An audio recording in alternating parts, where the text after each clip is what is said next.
यहाँ पर आप देखिए मैंने खोला हुआ है ओला इलेक्ट्रिक मोबिलिटी लिमिटेड का स्टॉक और अभी एक बड़ा नोटिस आ चुका है और ये नोटिस आपके होश उड़ा देगा अगर आप वीडियो को आखिरी तक देखते हैं, नोटिस को आखिरी तक देखते हैं तो। क्योंकि कंपनी ने इस नोटिस में कुछ बड़ी बात बोल दी है जो इन्वेस्टर्स को पागल बना देंगी। वहीं कुछ इन्वेस्टर्स नाचने लगेंगे, वहीं कुछ इन्वेस्टर्स को समझ नहीं आएगा कि ये हो क्या रहा है। तो चलिए जानते हैं कि वो बड़ा नोटिस क्या है जो आपको पता होना ही चाहिए। मैं चलता हूँ स्क्रीनर पे और यहाँ पर भी मैंने ओला इलेक्ट्रिक मोबिलिटी का स्टॉक खोला हुआ है।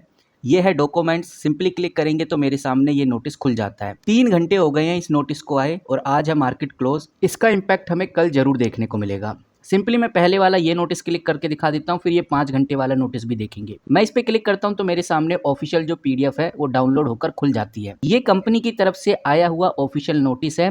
आप डेट देख सकते हैं 30 अप्रैल 2025 और इस नोटिस का इम्पैक्ट हमें जब तक देखने को मिलेगा जब तक कंपनी के ऑफिशियली क्वार्टरली रिजल्ट नहीं आ जाते।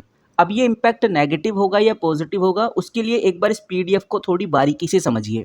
कंपनी यहाँ पर एक बड़ा खुलासा करती है और कंपनी कहती है कि भाई हमारे ऊपर जो डेट है 31 मार्च 2025 के हिसाब से सिर्फ 569 करोड़ का है और इसी वजह से हम सेबी के रूल और रेगुलेशन की वजह से हम लार्ज कॉर्पोरेट में आते ही नहीं हैं। तो ये बात ध्यान से समझनी है आपको क्योंकि इसी में सबसे इंपॉर्टेंट इन्फॉर्मेशन छुपी है। कहने का मतलब ये है कि कंपनी के पास सिर्फ 550 करोड़ का ही कर्ज है, 569 इधर लिखा हुआ है। लेकिन ये कैसे हो सकता है? क्योंकि अगर आप कोई भी वेबसाइट यूज़ करते हैं जहां से आप कंपनी की इन्फॉर्मेशन लेना चाहते हैं, जैसे मैं स्क्रीनर पे हूँ, मैंने इधर ओला इलेक्ट्रिक मोबिलिटी का स्टॉक खोला हुआ है और मैं डेट दिखाऊं तो आप इधर देख सकते हैं साफ लिखा हुआ है 3,555 करोड़ का कर्ज। और अगर आप कोई और वेबसाइट देखेंगे वहां पर भी आपको डेट ऑलमोस्ट 3,555 करोड़ के आसपास ही देखने को मिलेगा। तो सबसे बड़ा सवाल ये है कि फिर कंपनी यहाँ पर सेबी को किस तरह से सिर्फ ये बोल रही है कि भाई 31 मार्च 2025 के डेटा के हिसाब से हमारे पास सिर्फ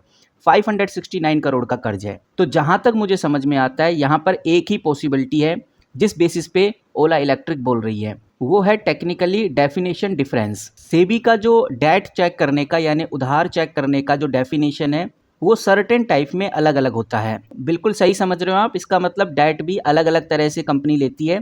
कुछ डेट को सेबी अपनी लिस्ट में रखती है, कुछ डेट को इग्नोर कर देती है। जैसे अगर कंपनी लॉन्ग टर्म का कोई लोन लेती है, वो भी एक डेट है, तो सेबी की नज़र में वो रहता है। लिस्टेड डिवेंचर यानी एनसीडी से अगर कोई कंपनी डेट लेती है तो वो भी मार्केट बेस्ड डेट होता है और सेबी उसको मॉनिटर करती है। बैंक से अगर कंपनी कोई लोन लेती है तो वो भी सेबी को पता रहता है, लेकिन वो लोन 1 साल से ऊपर का होना चाहिए। बट अगर ओला इलेक्ट्रिक या कोई भी कंपनी शॉर्ट टर्म में लोन लेती है, वर्किंग कैपिटल लोन लेती है, तो सेबी उस पर ज़्यादा ध्यान नहीं देती। ट्रेड पेबल होता है यानी वेंचर से कोई उधार ले लेती है कंपनी तो वो भी ध्यान नहीं देती। अपने ग्रुप या दूसरी कंपनी से कंपनी उधार लेती है तो भी सेबी उस पर ज़्यादा ध्यान नहीं देती।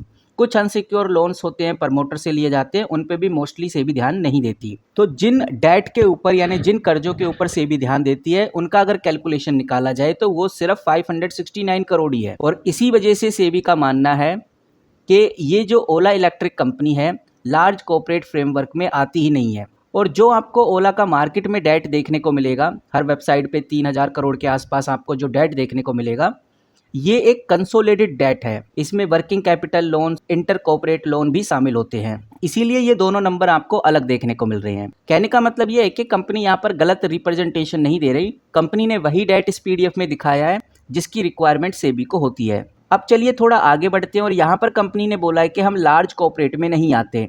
तो अगर ये कंपनी लार्ज कॉर्पोरेट में नहीं आती, फिर भी कंपनी का मार्केट शेयर अच्छा खासा है, 30% का मार्केट शेयर रखती है टू व्हीलर के अंदर। तो इस पीडीएफ में ऐसा क्यों कहा जा रहा है कि कंपनी लार्ज कॉर्पोरेट में आई नहीं रही? और सेबी चाहती है कि भाई हर कंपनी लार्ज कॉर्पोरेट में आए ताकि वो लॉन्ग टर्म में फंड राइज करती रहे, प्रॉपर क्रेडिट रेटिंग उसको मिलती रहे और डेट मार्केट से कंपनी पैसा उठाती रहे, जैसे बॉन्ड इशू करती रहे।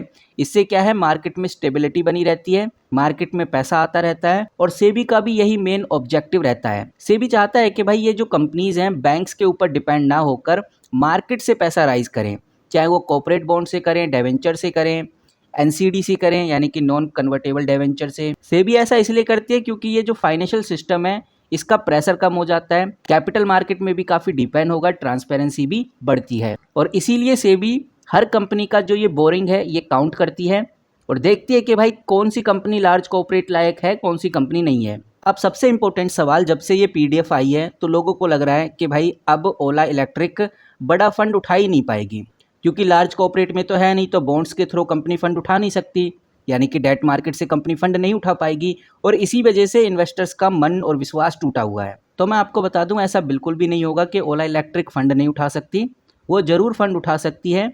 असल में बात यह है कि ओला इलेक्ट्रिक चाहे तो बैंक से लोन ले सकती है, प्राइवेट प्लेसमेंट से भी लोन ले सकती है, या इवन बॉन्ड इशू भी करा सकती है। तो ये मसला यहीं पे सॉल्व हो जाता है। और जिन लोगों को लग रहा है कि भाई ये तो एक बड़ी प्रॉब्लम है कि कंपनी अभी लार्ज कॉर्पोरेट में नहीं आई है, तो कह सकते हैं कि बहुत बड़ी प्रॉब्लम नहीं है। कंपनी धीरे धीरे लार्ज कॉर्पोरेट में भी आएगी और बड़ा फंड भी उठाएगी, जिससे कंपनी अपने आप को आगे कैरी फॉरवर्ड कर पाएगी। दूसरा एक और बड़ा पीडीएफ जो आपको पता होना चाहिए, जो 5 घंटे पहले ही आया है, सिंपली इस पर क्लिक करेंगे तो एक जर्नल अपडेट आपको देखने को मिलेगी। और ये जो जर्नल अपडेट है, ये कंपनी की मोटरसाइकिल यानी कि रोडस्टार एक्स को लेकर आई है। अब यहाँ पर ये ही चीज़ आप पढ़ लोगे तो आपको बहुत क्लियर नज़र आ जाएगा कि कंपनी ने डिलीवरी डिले की है।